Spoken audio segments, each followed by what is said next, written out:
श्री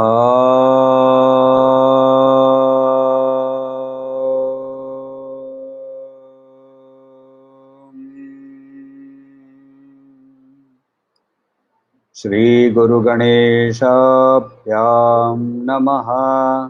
हरिः ओम।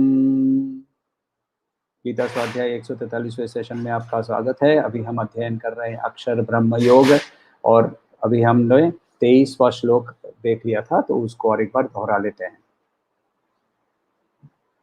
यत्र काले त्वनावृत्तिम् आवृत्तिं चैव योगिनः प्रयाता यान्ति तं कालं वक्ष्यामि भरतर्षभ। अनावृत्तिम और आवृत्तिम दो पथ है। ये श्री कृष्ण ने बहुत क्लियरली डिक्लेयर कर दिया कि दो अलग अलग पथ होते हैं, और ये एकदम ही आपस में ऑपोजिट टू ईच अदर है। ये एक बने इनके ये दोनों के डायरेक्शन ही कंप्लीटली अलग है। अब यदि दो डेस्टिनेशन पॉइंट जो है जिसकी डायरेक्शन कंप्लीटली अलग है, तो उसका पथ भी अलग होगा नेचुरली। यदि मुझे यहाँ बॉम्बे से एक मेरा डेस्टिनेशन चेन्नई है और दूसरा यदि मेरा दिल्ली है, तो एक उत्तर और एक दक्षिण होगा।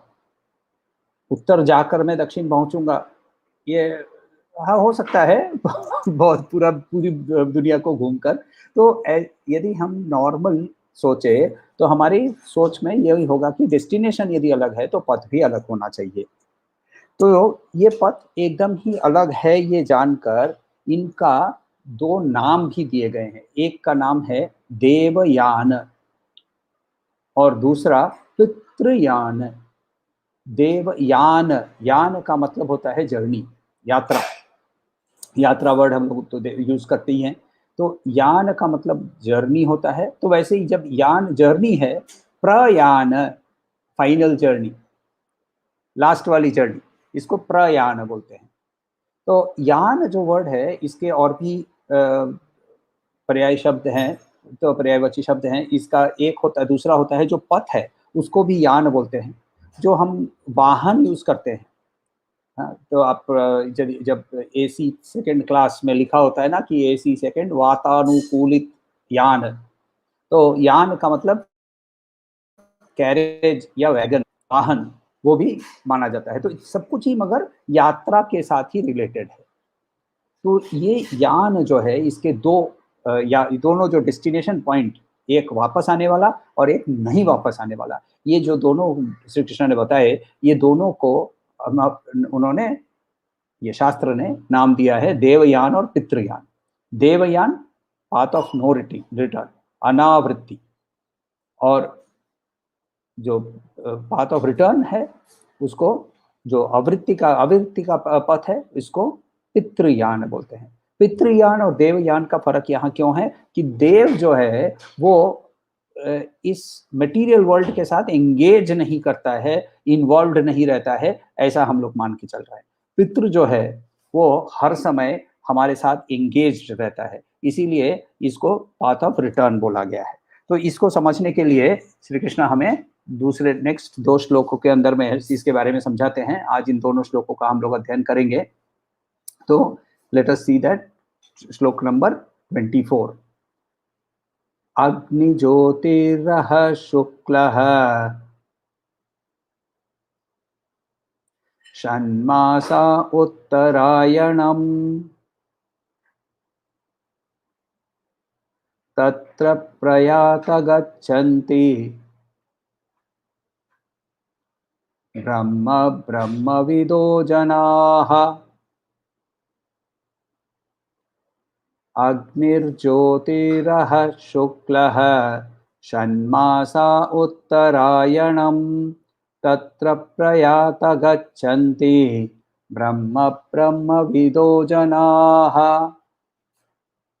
जब कोई आपके पास आता है और बहुत दुखी होता है या वो डिप्रेस्ड है, तो हमारा नॉर्मल रिस्पांस क्या होता है? हम लोग बोलते हैं look at the bright side. तुम्हारे पास अभी 2 हाथ है, 2 पैर है, तुम्हारे तो पैर हाथ गए नहीं हैं, तुम्हारे पास आँख है, एटसेट्रा एटसेट्रा, हम लोग उसको सांत्वना देने के लिए, मगर हमारी जो लैंग्वेज होती है हर समय पॉजिटिव साइड या नहीं उसको ब्राइटर साइड दिखाने की कोशिश करते हैं।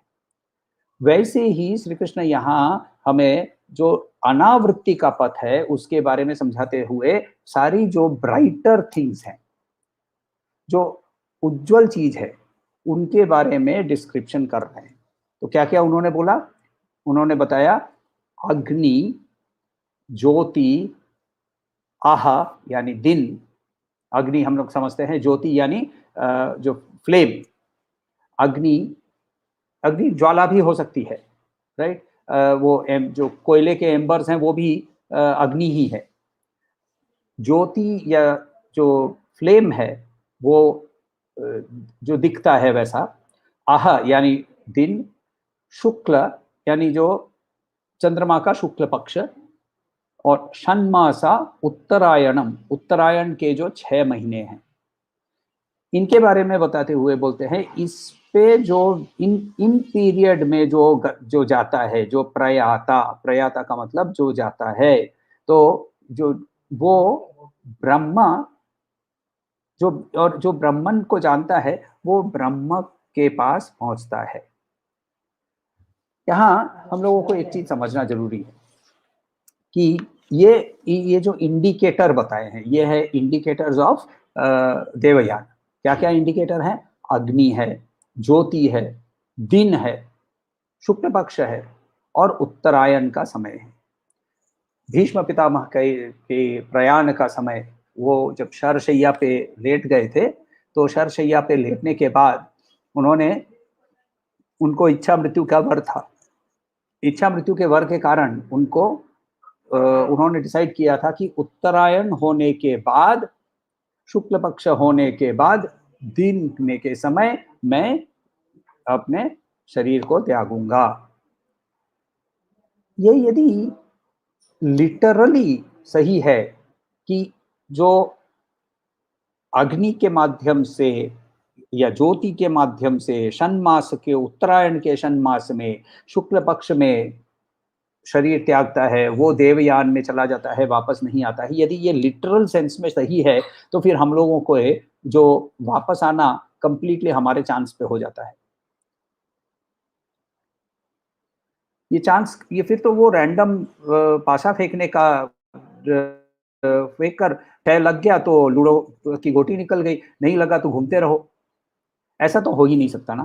क्योंकि श्री कृष्ण ने इसके पहले ही हम लोगों को बताया था, उद्धरेत आत्मने आत्मनम आत्मानम। तो हम अपने आप के बल से अपने आप का उद्धार कर सकते हैं। यदि ये सच है तो चांस के कारण हम जब उत्तरायण में मरेंगे, शुक्ल पक्ष में मरेंगे, दिन में मरेंगे, तो ही हमारा देवयान होगा, ये संभव नहीं हो सकता। तो इसका अर्थ हमें दूसरा कुछ निकालना पड़ेगा। जब हम अग्नि की बात करते हैं, अग्नि कौन है? अग्नि एक्चुअली देव लोगों का पुरोहित माना जाता है। देव लोगों के पुरोहित मानकर उसको अग्नि मिले पुरोहितम यज्ञस्य देवम ऋत्विजम, देवों का ऋत्विज है वो। तो और फिर अग्नि को ये ऋग्वेद का पहला श्लोक है। तो अग्नि को कुछ भी जब हम देते हैं तो वो सीधा वो स्पिरिचुअल या डिवाइन कुरियर सर्विस की जैसे उसको लेकर चला जाता है। अच्छा, इसके अंदर में भी अग्नि को जब कुछ भी देते हैं तो अग्नि को नहीं देते हैं, उसकी पत्नी स्वाहा को देते हैं। अब फॉर एग्जाम्पल, जब हम किसी के घर विजिट करते हैं तो मिठाई का डब्बा लेके जाते हैं या फूल लेके जाते हैं, राइट? कुछ कोई भी गिफ्ट लेकर जाते हैं, किसी के घर खाली हाथ नहीं जाया जाता है, तो हम लोग कुछ लेकर जाते हैं। जब लेकर जाते हैं तो किसको देते हैं? वो नॉर्मली घर की जो गृहिणी होती है उसके हाथ में देते हैं। वैसे ही जब हमें कुछ भेजना होता है ऊपर, तो अग्नि को देकर नहीं, अग्नि के माध्यम से उसकी पत्नी को देकर। तो इसीलिए जब हम कुछ आहुति देते हैं तब हम स्वाहा बोलते हैं। और भी कुछ है, स्वधा बोलते हैं जब पितरों के लिए। तो पितरों के लिए जब हम लोग कुछ देते हैं ना, तब हम उसको नीचे की ओर पानी में डालते हैं, क्योंकि पानी नीचे की ओर फ्लो करता है, अग्नि ऊपर की ओर ले जाता है। सिंबॉलिक है, ये सिंबॉलिक है और सिंबल के माध्यम से हमें समझना पड़ता है, क्योंकि जो कि हम एब्स्ट्रैक्ट में कुछ चीज को समझना हमारे लिए संभव नहीं होता है। तो अग्नि, यहाँ जो वर्ड यूज किया है, वहां अग्नि क्या है? अग्नि पावक है। अग्नि का और एक नाम ही पावक बोला जाता है। पावक का मतलब होता है प्योरीफायर। अग्नि है हमारी वासनाओं का जलाने का प्रतीक। देवयान में यदि जाना है हमें, तो पहली चीज हमें जो करनी पड़ेगी वो है अग्नि। श्लोक के अंदर में उन्होंने क्या यूज किया? अग्निर्ज्योतिरः शुक्लः। तो अग्नि है पहला, यानी हमारे वासनाओं को अग्नि की से जला देना है। वैराग्य की अग्नि के कारण जब हमारी वासना जल जाती है, तब हम ज्योति के पास जाते हैं। ज्योति क्या है?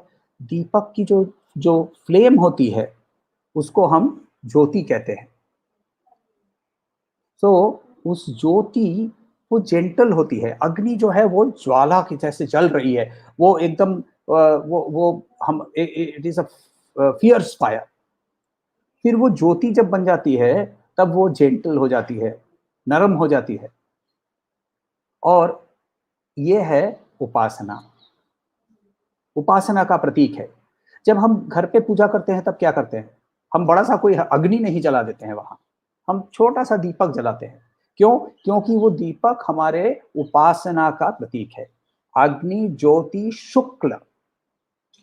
शुक्ल का मतलब क्या? शुक्ल का मतलब है जो पीरियड जहां जो चंद्र है वो बढ़ रहा है। पहली तिथि से लेकर दूसरी में थोड़ा सा बढ़ता है, दूसरी से तीसरी, तीसरी से चौथी, आठवीं की तिथि पर वो आधा हो जाता है, और फिर धीरे धीरे वो पूर्णिमा की ओर चला जाता है। जब ये जो पीरियड है, इसको शुक्ल पक्ष कहते हैं। चंद्रमा क्या है? चंद्रमा मन का प्रतीक है। चंद्रमा मनसो जाता है, पुरुष सूक्त में बताया है। तो मन से चंद्रमा पैदा हुआ, यानी मन का और चंद्रमा का बहुत क्लोज रिलेशनशिप है। ये जो चंद्रमा बढ़ रहा है, इसका इंडिकेशन ये है, सिंबोलिज्म ये है कि हमें उपासना के माध्यम से और आगे चल के स्क्रिप्चरल स्टडी, शास्त्र की अध्ययन से हमारे मन में विकास होने लगता है। ये विकास का प्रतीक है शुक्ल। तीन चीज के बारे में हमने देखा, अग्निर ज्योतिर अह शुक्ल। सॉरी, अह, अह का मतलब होता है दिन। दिन जो है वो है ज्ञान का जन्म लेना। क्योंकि जब दिन होता है, तब हमें और कोई उजाला की जरूरत नहीं पड़ती, कोई टॉर्च लाइट की जरूरत नहीं पड़ती है, अपने आप ही सब कुछ दिखने लगता है। तो उपासना करने के बाद जब हमारे पास जब नॉलेज होने लगती है, ज्ञान पैदा होने लगता है, तब जाकर हमारा मन विकसित होता है शुक्ल। और उसके बाद उत्तरायण। उत्तरायण, उत्तर क्यों? उत्तर जो है वो हमारा सोर्स है। देखिए, जब गंगा को, जब whether it is at Uttarkashi और whether it is at Varanasi, वो पॉइंट को बहुत तीर्थ स्थान इसीलिए माना जाता है कि गंगा वहां मुड़कर अपने सोर्स की ओर मुड़ जाती है। गंगा वहां उत्तर वाहिनी है। तो उत्तरायण अगेन एक प्रतीक है कि अब हम ज्ञान की विकास होने के बाद, मन विकसित होने के बाद, मन जब शांत हो जाता है, तो हमें किस ओर जाना है? उत्तर की ओर, यानी सोर्स की ओर जाना है। और हमारा सोर्स क्या है? ब्रह्मन है। ये जो करता है, ऐसे जो करता है, ये जब हम सोर्स की ओर जाने की बात करते हैं, तो उसका मतलब क्या? उसका मतलब है कि अब हम ब्रह्मन के साथ मिलने के लिए चल पड़े हैं। जो ब्रह्मन के साथ मिलने के लिए चल पड़ा है, वो वापस नहीं आएगा। वो कहाँ जाएगा? वो पहले ब्रह्मलोक में जाएगा। वो जब ब्रह्मलोक में जाएगा। अच्छा, इसमें एक चीज हम लोगों को जानना जरूरी है कि सनातन धर्म, for that matter eastern religions में, बौद्ध है, सिख है, इनमें, जैन में और सनातन धर्म में, शरीर जो है, इसको अग्नि के माध्यम से इसको खत्म कर दिया जाता है। वेरेज हम यदि वेस्टर्न रिलीजन्स को देखें, जुडाइज्म, इस्लाम, क्रिश्चियनिटी, वहाँ शरीर को दफना दिया जाता है। फर्क क्या है, क्यों है? इसकी बेसिस फिलॉसफी में ही है, इस धर्म की फिलॉसफी में ही है। सनातन धर्म जो कि बाकी धर्मों से का पुराना है और उसी में से इनकी उत्पत्ति हुई है। सनातन धर्म के कारण हम वहाँ क्या सोचते हैं कि हमारे अनंत काल से हम शरीर धारण करते आए हैं। तो शरीर सिर्फ एक माध्यम है, शरीर आइडेंटिफिकेशन का कोई कारण नहीं हो सकता और इसीलिए शरीर को अग्नि में भस्म कर दिया जाता है। पश्चिम में शरीर को आइडेंटिफायर माना जाता है और उनकी फिलॉसफी के अनुसार एक ही लाइफ है, हम जन्मे थे, हम खत्म हो जाएंगे और इस पीरियड के साथ फिर लास्ट डे तक हमें वेट करना है, जब लास्ट डे पे ईश्वर जब न्यायाधीश का रोल धारण करेंगे और अच्छे और बुरे लोगों को का डिवीजन करेंगे, तब तक हमें वेट करना पड़ेगा। तो वेट करना है यदि, तो शरीर को दफना के और जो उसके जो स्पिरिट है, रूह वर्ड यूज किया जाता है, वो उसके इर्द गिर्द घूमता है। क्योंकि आत्मन, और ये हम लोग भी मानते हैं कि आत्मन को इनिशियली अपने शरीर के साथ बहुत बड़ा अटैचमेंट होता है और उसको यदि यात्रा पे भेजना है तो इसीलिए उस शरीर को पहले के पहले जितना जल्दी हो सके उसको खत्म कर देना पड़ता है। और इसीलिए शरीर की इस आत्मा की यात्रा शुरू कब होती है? शुरू होती है जब उसके शरीर को अग्नि में डाल दिया जाता है। ऑब्वियसली इसी कारण से बच्चे जो होते हैं, एकदम नवजात शिशु या ऐसी किसी की मृत्यु हो जाती है तो उसको अग्नि में नहीं डालकर दफना दिया जाता है, क्योंकि ये एक एजम्पशन है कि उसके कर्म पूरे नहीं हुए थे, तो उसको कर्म यहाँ उसके खत्म करने के लिए उसको वहाँ शरीर की जरूरत पड़ सकती है, ये मानता है और ये मानकर वहां रख दिया जाता है। और एक टाइप के शरीर होती है जिसको भी दफनाया जाता है और वो है सिद्ध पुरुष की। जो सिद्ध पुरुष हो जाता है, जब वो समाधि ले लेता है, तो नॉर्मली उसको दफना दिया जाता है। क्यों दफना दिया जाता है? क्योंकि अब वो शरीर जो है वो एक एनर्जी, यानी वो भी फिजिकल है और मगर एक एनर्जी का एक सोर्स बनता है। आत्मन जो है वो तो ब्रह्मन में पहले ही जीवन मुक्ति के समय ही लीन हो गया था, मगर शरीर जो है वो एनर्जी का ही एक मास है, क्योंकि हम सब ही एनर्जी हैं, राइट?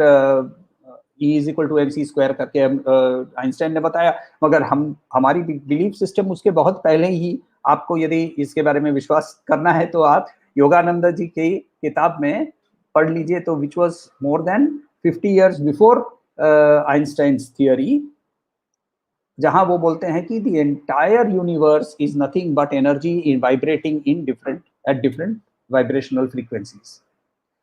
तो ये भी, हम भी एनर्जी हैं, तो वो जो एनर्जी है उसको वहां प्रिजर्व कर दिया जाता है। इसीलिए जो समाधि जो बनती है उसको बनाने का एक तरीका भी होता है, उसमें नमक डालते हैं, उसमें विभूति डालते हैं, उसमें नारियल रखते हैं, ये सब रखकर एक एक स्थान बनाया जाता है जहां एनर्जी को कॉन्सेंट्रेट किया जा सकता है। मगर इसके अलावा आप और मैं जैसे लोग हैं, हमारे शरीर को चिता पर भस्म होना है। ये नहीं भस्म होगा तो इसके साथ जो जिस आत्मन ने इस देह को धारण किया है, उसको ये देह के साथ आइडेंटिफिकेशन के कारण वो इसके इर्द गिर्द घूमते रहेगा, तो उसको फिर यात्रा के लिए तैयार कर देते हैं। फिर उसने यदि सही काम किया है, उस आत्मन ने शरीर के माध्यम से सही काम किया है, यानी उसने धर्म के धार्मिक काम किए हैं और उसने तरह तरह की धार्मिक कामों के अंदर में उसने यज्ञ किए होंगे, उसने वो प्रार्थनाएं की होगी, उसने पूजाएं की होगी, तो उसको पहले स्वर्ग प्राप्ति होती है और वहां से फिर वो वापस आ भी सकता है। मगर यहाँ क्या बोल रहे हैं? यहाँ श्री कृष्ण बोल रहे हैं कि ब्रह्मविदो जनाः, जो ये जानते हैं, जो ब्रह्मन को जानते हैं, वो क्या करते हैं, वो इस स्तर से ब्रह्मलोक में जाकर वहां रुक जाते हैं, और फिर वहां जब ब्रह्मलोक वहां से डिसॉल्व हो जाता है, वहां से वो आगे चल जाते हैं। इसको क्रम मुक्ति के बारे में पहले भी हम लोगों ने इसके बारे में डिस्कशन किया था, तो ये क्रम मुक्ति के बारे में बता रहे हैं।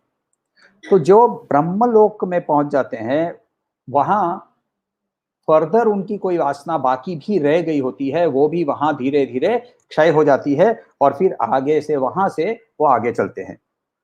छांदोग्य उपनिषद में ये पथ जो है बहुत क्लियरली एग्जैक्टली ऐसे ही बताया है कि जब उसको अग्नि में, उस शरीर को जब अग्नि में डाला जाता है, तो वो अग्नि से वो उसके फ्लेम में जाता है, फ्लेम से वो दिवस में जाता है, और दिवस से वो आगे चलने लगता है। तो ये जो प्रोसेस है, ये उपनिषद में भी है और यहाँ हमें भगवत गीता में भी बताया गया है। मगर इसका सिंबॉलिक मीनिंग हमें समझना है कि ये जीवन मुक्ति के लिए हमें पथ बताया जा रहा है कि पहले अपने वासनाओं को अग्नि में जलाओ, फिर दीपक के बाद को दीपक को प्रतीक मानते हुए उपासना में वैसे मन को शांत करो, उससे जब ज्ञान की प्राप्ति होगी तो मन विकसित होगा, हम अपने सोर्स की ओर मुंह मोड़ लेंगे। ये है अनावृत्ति मार्ग। तो फिर आवृत्ति मार्ग क्या है? तो आवृत्ति मार्ग हमारे लिए बहुत ज्यादा इंपॉर्टेंट है, क्योंकि यदि जब तक रसगुल्ला छूटेगा नहीं तब तक वापस आना ही है, क्योंकि रसगुल्ला खाना पड़ेगा। और नेक्स्ट टाइम तो रसगुल्ले के साथ चमचम और संदेश और जितनी आप मिठाई का नाम कर लीजिए, सब कुछ खाना है। अब वैसे यदि है तो वैसा, और यदि वैसी ही स्थिति है तो हमें आवृत्ति मार्ग जो है ये हमें समझना बहुत जरूरी है। तो आवृत्ति मार्ग के बारे में श्री कृष्ण क्या बता रहे हैं? श्लोक 25 ले लीजिए।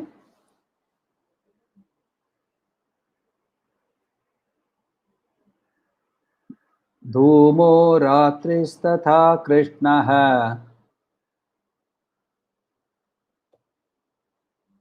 षण्मासा दक्षिणायनम्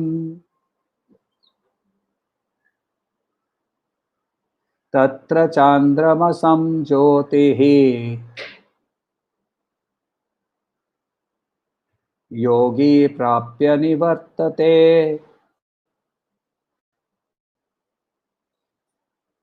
धूमो रात्रिस्तथा कृष्णः षण्मासा दक्षिणायनम् तत्र चान्द्रमसं ज्योतिः योगी प्राप्य निवर्तते।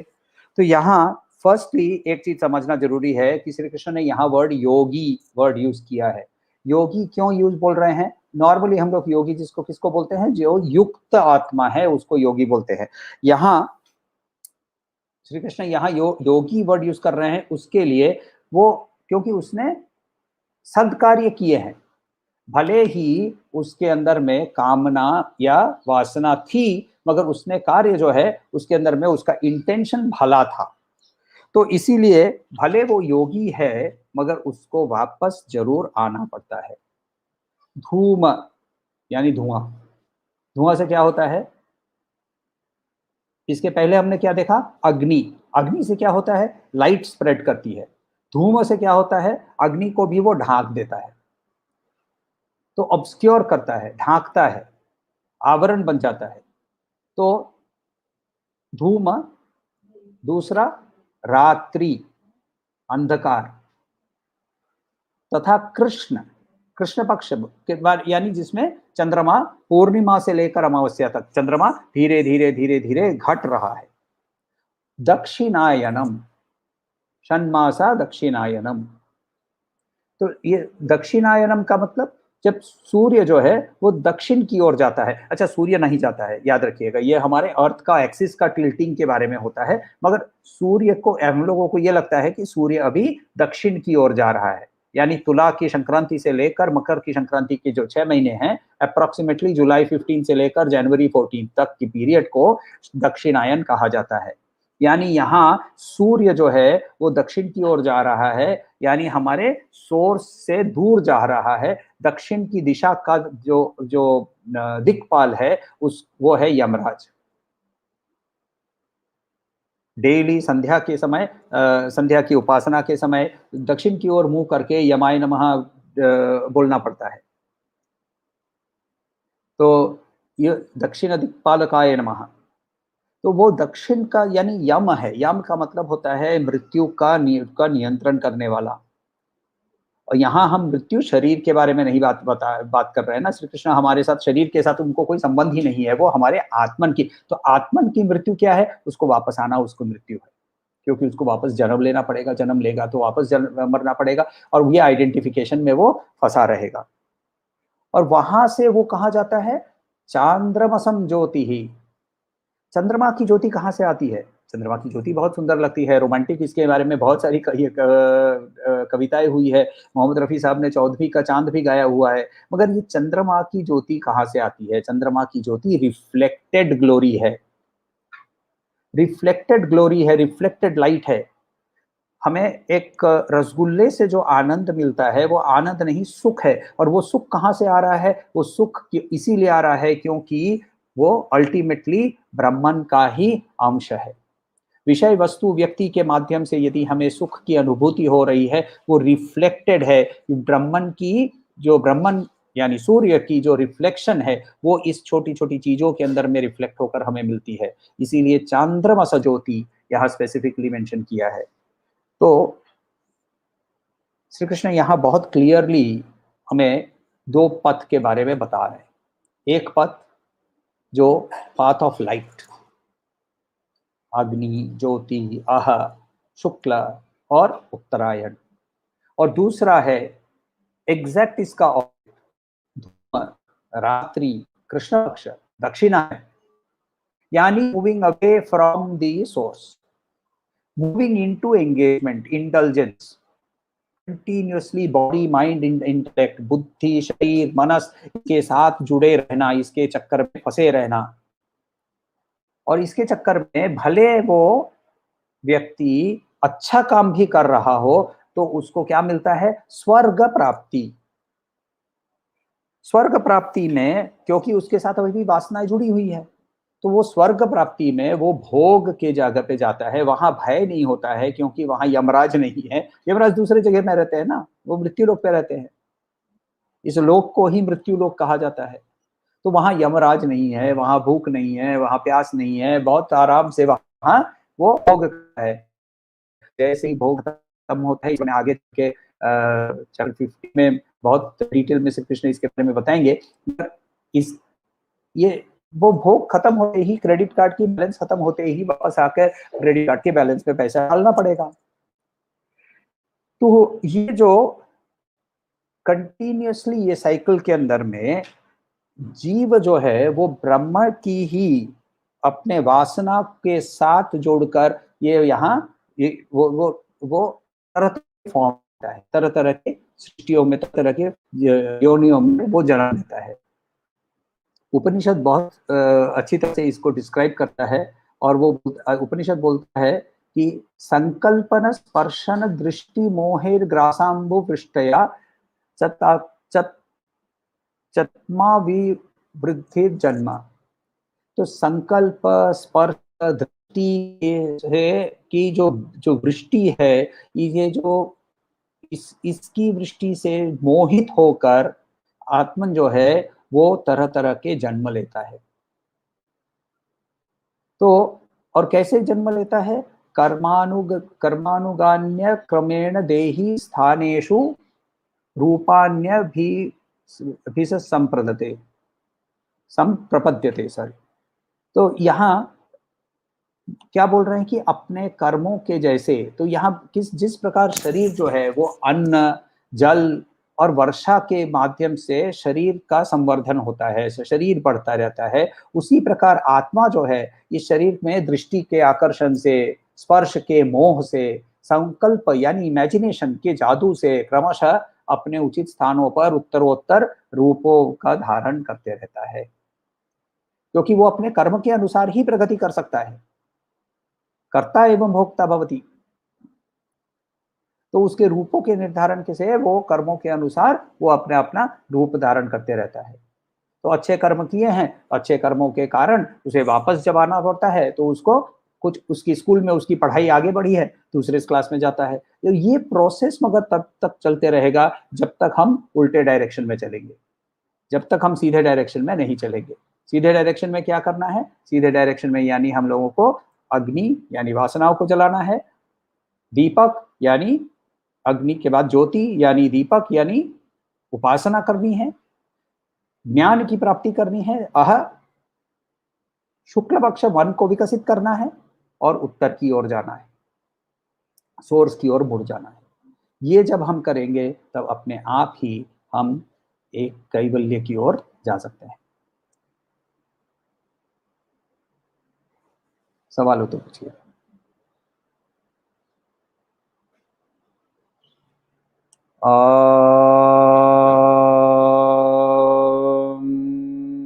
शांति शांति शांति।